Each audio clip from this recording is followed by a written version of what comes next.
As-tu déjà eu la sensation que quelque chose d'invisible te retient, même quand tout autour de toi semble normal?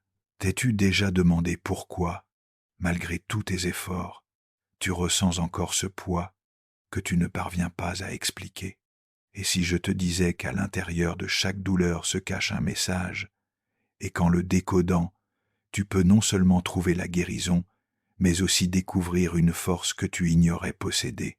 Dans cette vidéo, tu vas découvrir un chemin qui ne se trouve pas dans les livres de développement personnel rapide, mais dans la sagesse née de décennies d'études sur l'âme humaine, un chemin de transformation réelle.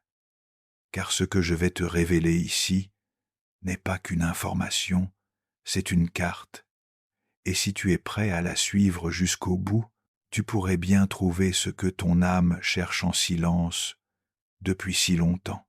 Alors respire profondément, car ton voyage de libération commence maintenant.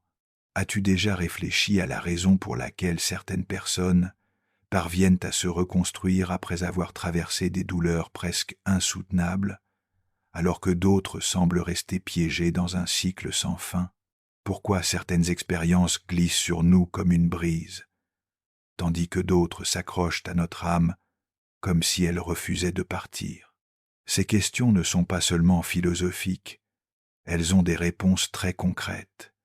Et être qu'en les comprenant, tu commenceras à voir ton histoire avec un regard nouveau. Des millions de personnes dans le monde vivent avec des blessures émotionnelles que personne ne voit. Elles n'apparaissent pas sur les examens médicaux, elles ne se racontent pas autour d'un café, mais elles sont là, silencieuses, bloquant des rêves, sabotant des relations, freinant des décisions et nous empêchant de vivre pleinement. La douleur émotionnelle a ce pouvoir silencieux. Elle ne crie pas, mais elle paralyse. Et le plus cruel, c'est que souvent, nous ne comprenons même pas d'où vient ce vide, cette peur, cette impression constante que quelque chose n'est jamais à sa place. La vérité, c'est que le traumatisme ne se limite pas aux grandes tragédies des films. Il peut naître d'une enfance pleine de silence et pauvre en écoute, d'une adolescence marquée par le rejet, d'une vie d'adulte saturée d'exigences et dépourvue de reconnaissance. Le trauma, c'est tout ce qui, au moment où cela s'est produit, a été trop pour ce que nous pouvions supporter. Et parce que nous ne savions pas comment y faire face, l'esprit l'a simplement archivé, mais le corps, lui, ne l'a jamais oublié. La bonne nouvelle, c'est qu'il existe bel et bien un chemin. La guérison n'est pas un mystère, c'est un processus, étudié en profondeur par des penseurs comme Carl Jung, l'un des plus grands explorateurs de l'âme humaine. Jung voyait le trauma non pas comme une fin, mais comme une invitation, un appel à plonger dans l'ombre, à reconnaître nos pas refoulés et à en ressortir plus entier, plus vrai. Il croyait que l'esprit humain possède un élan naturel vers la totalité et que même nos blessures les plus profondes contiennent les graines de la sagesse et de la croissance. Mais ce processus de guérison demande du courage. Il n'est pas linéaire et il n'est pas toujours rapide. Il se déroule en couches, en spirale. Parfois, nous croyons avoir surmonté une douleur, et soudain, la vieille blessure réapparaît sous une autre forme. Et c'est très bien ainsi. Ce n'est pas un signe d'échec, c'est la preuve que le processus est vivant. Au fil des décennies, thérapeutes et chercheurs ont identifié 4 étapes essentielles de la guérison émotionnelle. Ces étapes ne sont pas des règles strictes, ni un ordre fixe, mais plutôt des points de repère sur une route souvent obscure et sans panneaux. Elles représentent des passages par lesquels de nombreuses personnes sont passées avant de reconstruire leur vie avec plus de conscience, de force et d'amour de soi. Première étape, la reconnaissance et l'acceptation. C'est être la plus difficile. Elle consiste à arrêter de prétendre que tout va bien, à cesser de se distraire sans cesse, à renoncer à vouloir être fort tout le temps. C'est se regarder dans le miroir de l'âme et dire « Oui, j'ai été blessé, cela m'a touché, et c'est normal de le ressentir. » Reconnaître la douleur, c'est ouvrir l'espace de la guérison. Car, tant que nous cachons la blessure, elle s'infecte dans l'ombre. Mais quand nous y mettons de la lumière, quelque chose commence à changer. Cette phase demande une honnêteté profonde envers soi-même. Et surtout, elle demande de la compassion. Ce n'est pas le moment de se juger, de se culpabiliser, ni de se comparer à la douleur de l'autre. Chaque histoire est unique, chaque blessure a sa racine. Et accepter cela, c'est le premier pas pour sortir de l'endroit où l'on se trouve. Jung disait « Ce que tu nies te soumet, ce que tu acceptes transforme. » Deuxième étape, la compréhension et la resignification. Maintenant que tu as regardé ta douleur, il est temps de comprendre d'où elle vient et comment elle a modelé ta façon de voir le monde. Quelles croyances sont nées là? Quels schémas se répètent? Quelles parties de toi ont été réduites au silence? Cette exploration intérieure peut être douloureuse, mais elle est libératrice, car à mesure que tu comprends, tu reprends le pouvoir sur ton histoire. Et au-delà de la compréhension intellectuelle, vient le moment de resignifier.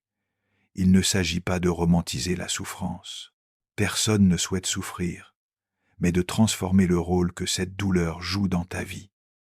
De victime, tu deviens survivant. De survivant, tu peux devenir maître de ta propre histoire. Le rejet t'a peu, être appris l'estime de soi, l'abandon, la présence, la perte, l'amour, la douleur, lorsqu'elle est comprise, cesse d'être une ennemie. Elle devient une enseignante. Troisième étape, le traitement émotionnel. C'est ici que la véritable alchimie opère, et c'est souvent le travail le plus exigeant. Il ne suffit plus de comprendre, il faut ressentir. Laisser le corps pleurer ce qu'il a retenu pendant des années. Permettre à la colère, à la peur, à la tristesse de remonter, sans honte ni censure, car tout ce qui a été avalé sans être digéré doit sortir.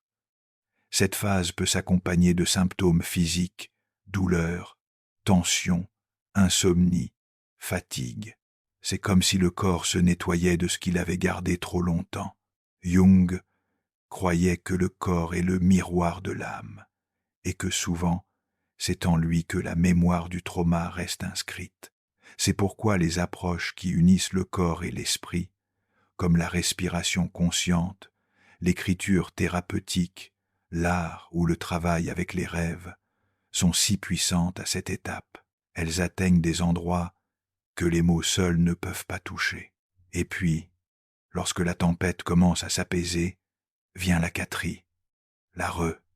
Ici, il m'est de devenir celui ou ce. C'est le moment où tu commences à écrire une, non plus fontrance que deux. Tu déconnues vos sens à ta vie, beaucoup après de part. C'est cela la croissant, le et ou la si symbole de force. Naine, la vie recommence à pulsar avec plus de couleurs, plus de profondeur, plus de sens. La gratitude pour les petites choses refait surface. La connexion avec les autres devient plus vraie, plus humaine. Tu commences à vivre, et non plus simplement à survivre. Mais il faut le dire, ce processus ne se fait pas du jour au lendemain. Oui, il est semé d'obstacles, résistance intérieure, peur du changement, pression familiale, rechute. Tout cela fait partie du chemin. Ce n'est pas un signe de faiblesse, c'est un signe d'humanité.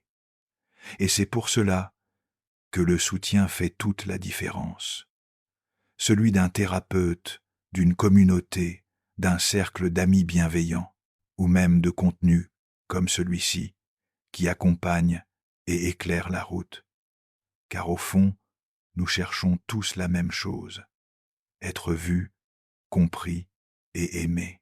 Et c'est précisément ce que le processus de guérison nous offre.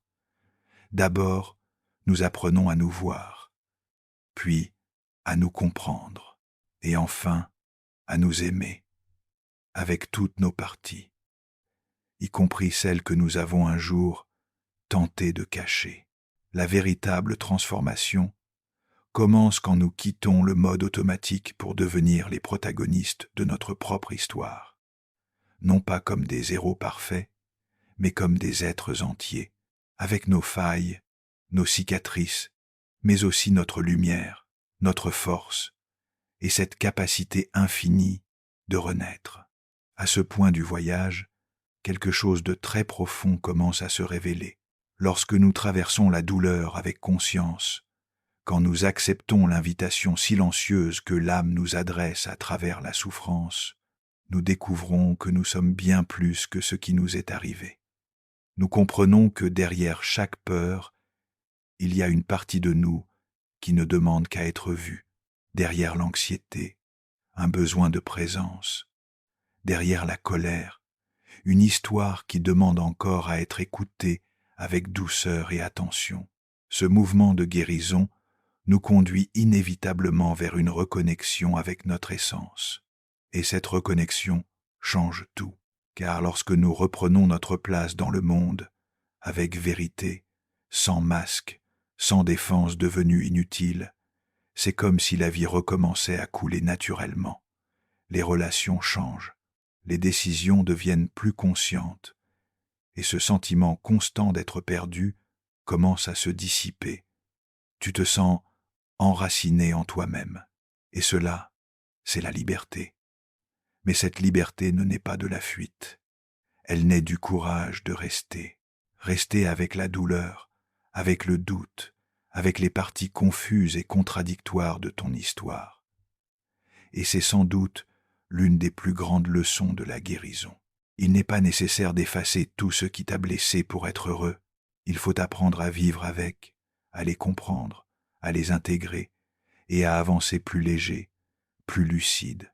Jung disait toujours que l'ombre, ce que nous cachons de nous-mêmes, n'est pas un ennemi à éliminer, mais un aspect essentiel de notre totalité qui doit être accueilli. Quand nous nions l'ombre, elle agit derrière nous. Quand nous la reconnaissons, elle devient notre enseignante. Et c'est dans cette intégration que réside le vrai pouvoir personnel, la force de celui qui ose regarder à l'intérieur, de celui qui choisit de grandir même au milieu du chaos. Peu être te demandes-tu maintenant. Et si je retombe? Et si les vieux schémas reviennent? Et si j'ai l'impression de perdre tout ce que j'ai construit? Et je te réponds avec la plus grande clarté. Fais partie du chemin. Il n'y a pas de guérison sans chute. Il n'y a pas de croissance sans inconfort. Mais chaque fois que tu te relèves, même les larmes aux yeux, tu es plus fort, plus conscient, plus entier. Et dans ce cycle de chute et de renaissance, quelque chose change. La douleur ne te domine plus. Les pensées ne t'entraînent plus vers le fond avec la même force. Les émotions, autrefois dévastatrices, passent maintenant à travers toi comme des nuages dans le ciel. Tu les ressens, tu les observes, mais tu ne t'y perds plus au point d'oublier qui tu es. Et c'est là le cœur de tout. Revenir à soi, revenir celui ou celle que tu étais avant la douleur, avant la culpabilité, avant la peur, et peut être même mieux encore. Parce que maintenant, tu es quelqu'un qui connaît le poids de la douleur et qui choisit malgré tout la légèreté. Quelqu'un qui a connu le fond et qui choisit quand même de regarder vers la lumière. C'est cela, la guérison. C'est cela, la renaissance. Tout au long de ce chemin, tu découvriras que tu n'es jamais seul. Tu ne l'as jamais été. Même dans l'obscurité, même quand personne ne semblait comprendre, il y avait en toi une étincelle vivante, une partie de toi qui n'a jamais abandonné. Et c'est à cette partie que tu te reconnectes maintenant. Cette partie, c'est ton âme qui t'appelle à revenir. C'est ton esprit qui demande à vivre pleinement, avec authenticité et vérité. Et oui, le monde continuera à te défier. Des épreuves viendront encore. Mais désormais, tu possèdes des outils. Tu sais t'écouter, tu connais tes limites, tu reconnais tes schémas. Et surtout, tu n'as plus peur de ressentir, parce que tu as compris que ressentir n'est pas une faiblesse. C'est un passage, un pont vers quelque chose de plus grand.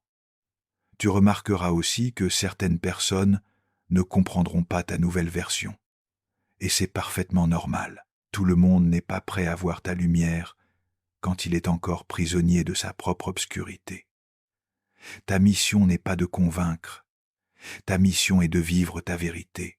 Et en vivant cette vérité, tu inspireras naturellement.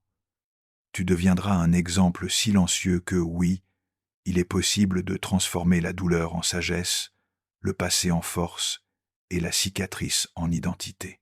Le plus beau, c'est que lorsque tu fais cela, tu commences à construire quelque chose que beaucoup cherchent toute leur vie, la paix. Pas cette paix superficielle de ceux qui évitent les conflits, mais la paix profonde de celui qui a déjà affronté ses guerres intérieures et a appris à faire la paix avec sa propre histoire. Et si, à un moment, tu as l'impression de perdre ton chemin, souviens-toi, tu peux recommencer autant de fois que nécessaire. La guérison n'est pas une destination, c'est un mode de vie, un choix quotidien de présence, d'amour et de responsabilité envers toi-même.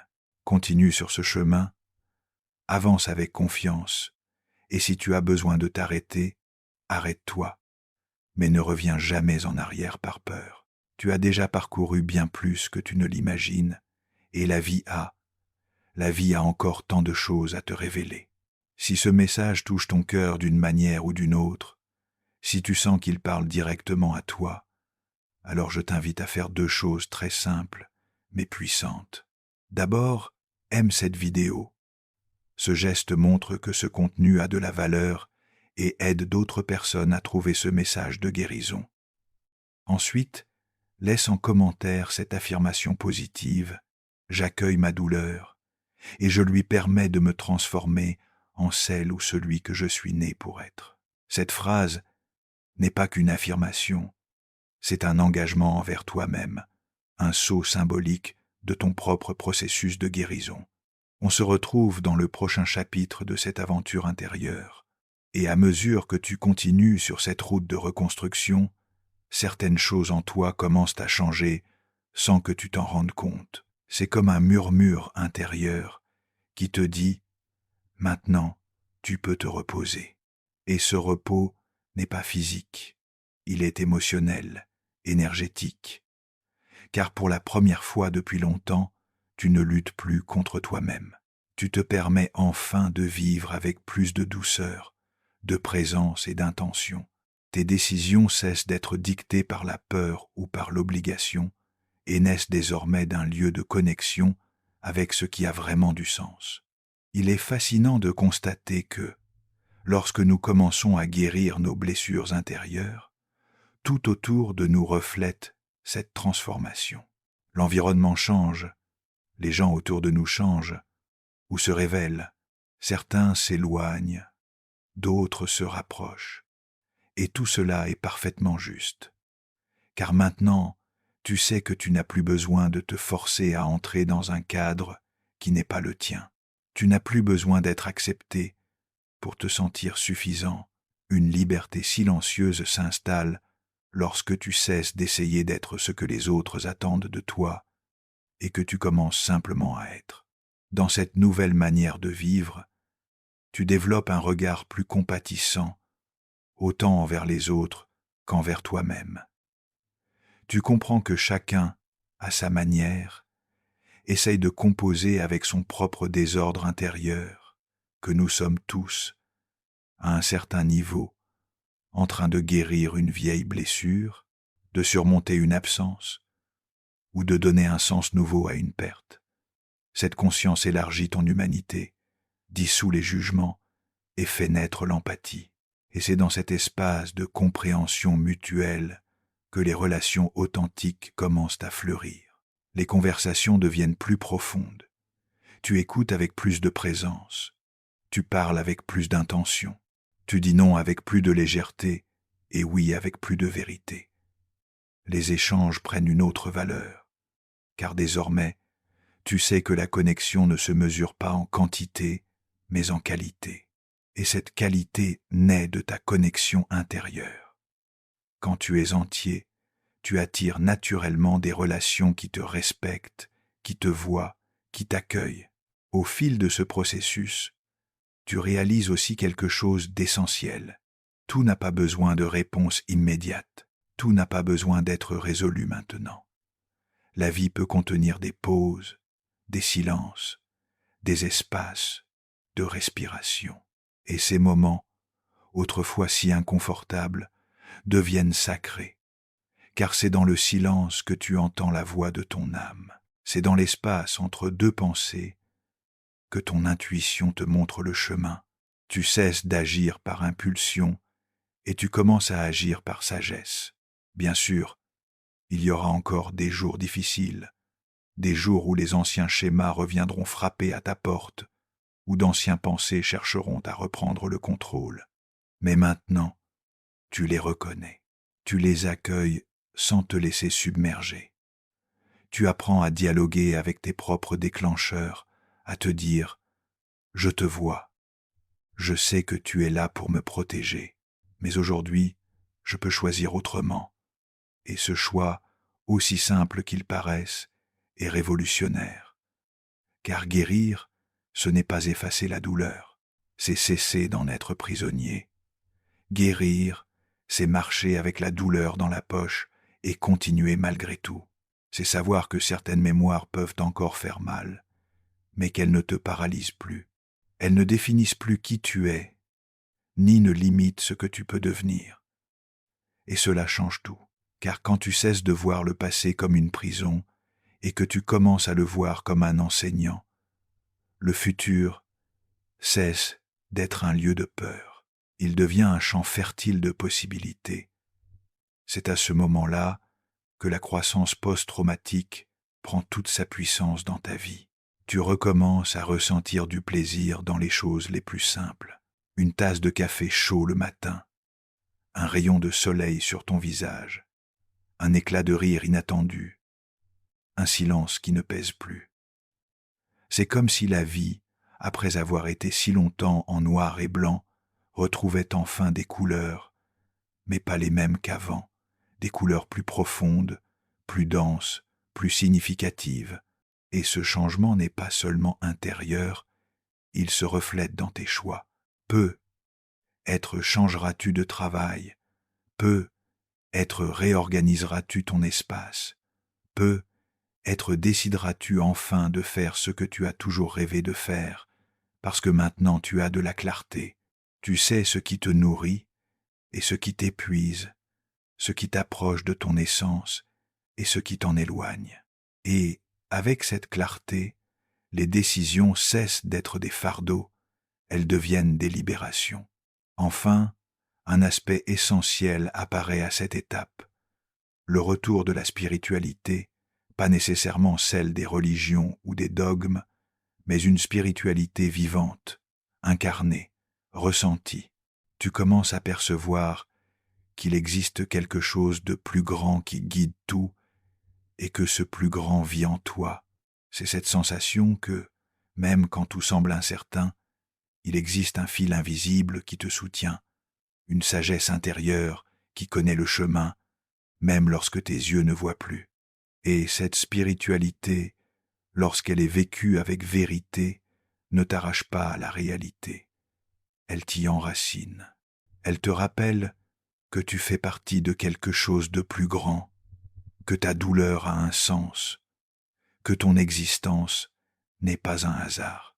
Et cela engendre une force tranquille, une confiance silencieuse, une foi qui ne crie pas, mais qui soutient. Tu avances désormais les pieds sur terre et le cœur ouvert, Tu affrontes les défis avec plus de foi, les peurs avec plus de présence, et tu vis chaque instant avec plus de plénitude et de don de soi.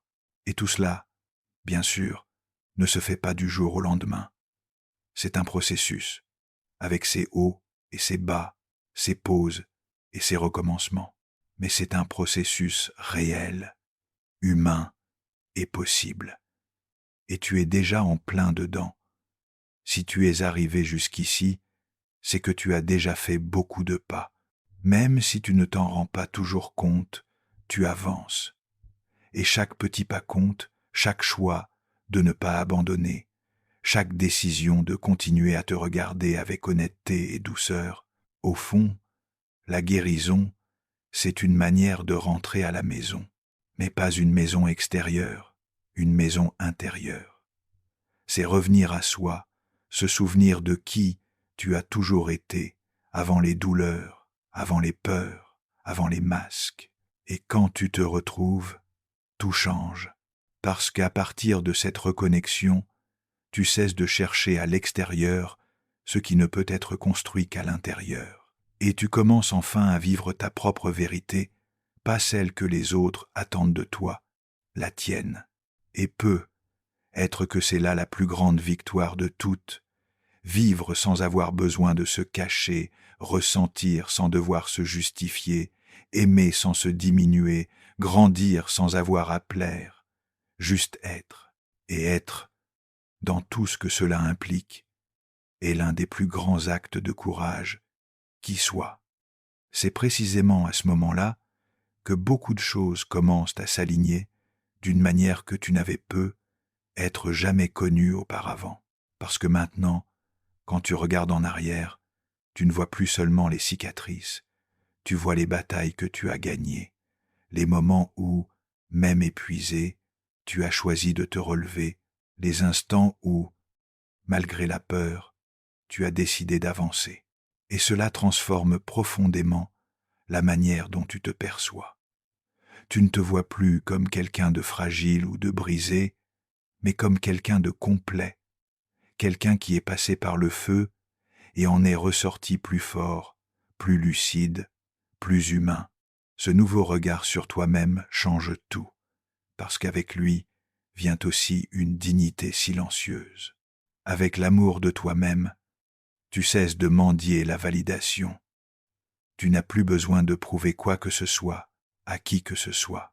L'amour de soi cesse d'être une idée abstraite et devient quelque chose de concret, vécu, présent dans chaque petite décision du quotidien.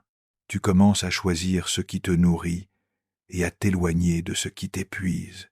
Tu apprends à écouter ton intuition avec plus de clarté, à faire confiance à tes limites, à dire oui avec tout ton cœur et non sans culpabilité. Et peu à peu, la vie se réorganise.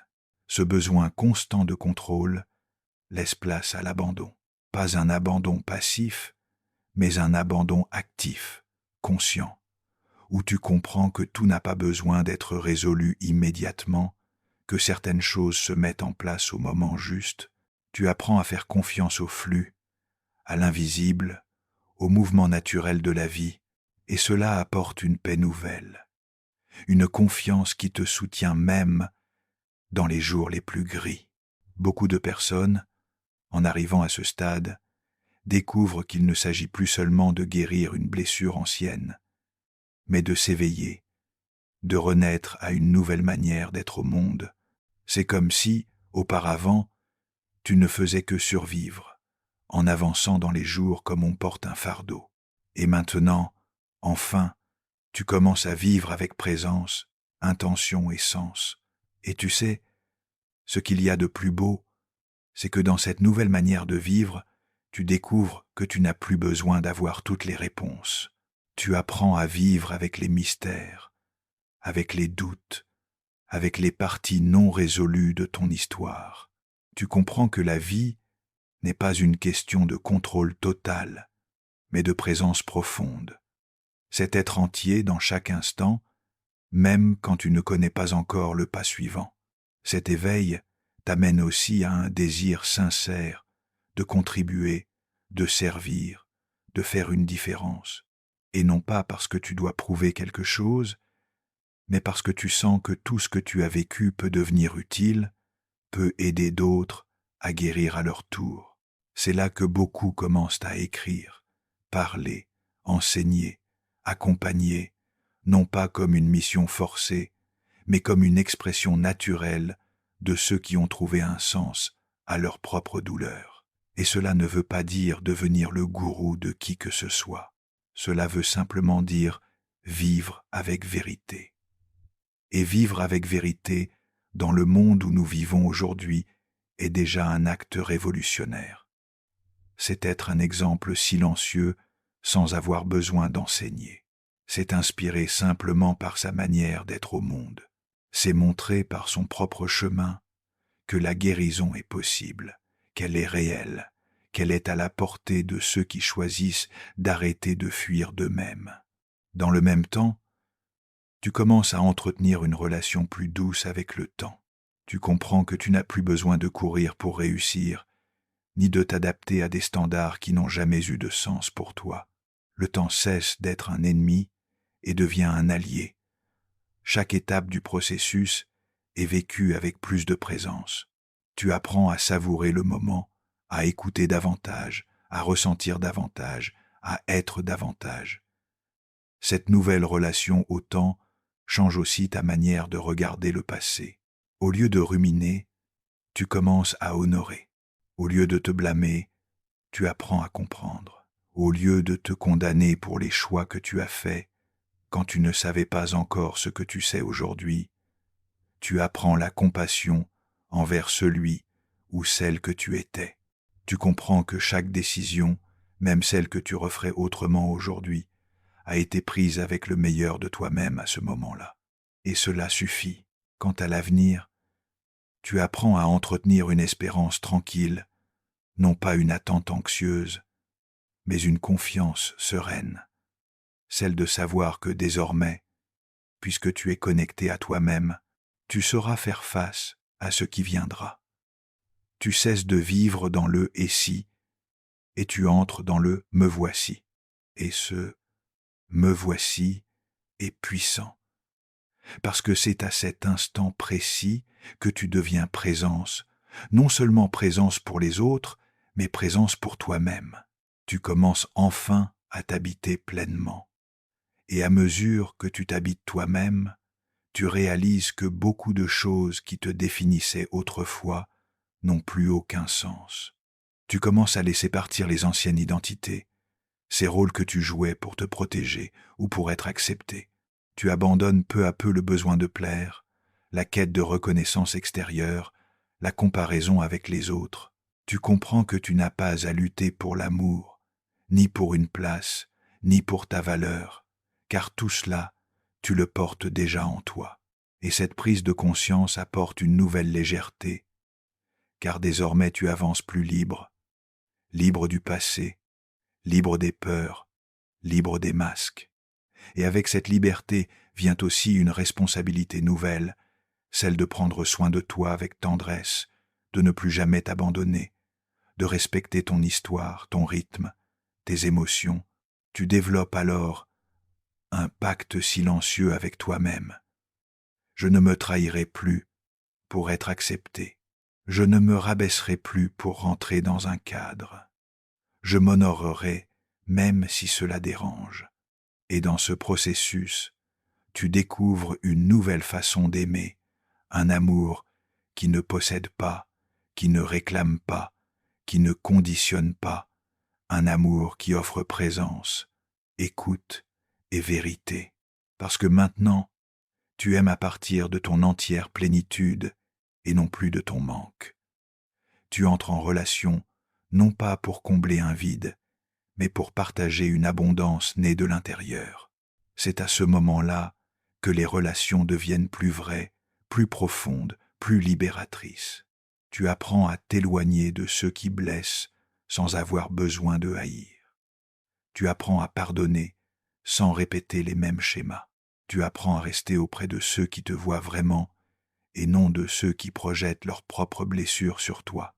Et surtout, tu apprends à être ta propre compagnie, à rester avec toi dans les bons comme dans les mauvais jours, à prendre soin de ton monde intérieur avec la même douceur que celle que tu as toujours offerte aux autres. Voilà la véritable guérison. Ce n'est pas un lieu magique où tout devient parfait. C'est une nouvelle manière de marcher dans la vie avec plus de vérité, plus d'amour et plus de conscience. Et alors, après tout cela, tu comprends que ce n'est pas la fin qui t'a détruit, mais le début de ta reconstruction, que chaque douleur, aussi cruelle qu'elle ait pu paraître, a révélé une partie de toi qui devait s'éveiller. Tu n'as pas été brisé, tu t'es ouvert, ouvert pour ressentir, pour comprendre, pour grandir. Et maintenant, avec toutes les marques que tu portes, tu es plus fort, plus lucide, plus toi. Ce voyage n'a jamais eu pour but d'effacer le passé, mais de l'intégrer, de regarder en toi avec courage, de toucher ta propre douleur avec respect, et surtout de choisir d'avancer avec le cœur plus léger, le regard plus clair et l'âme plus vivante.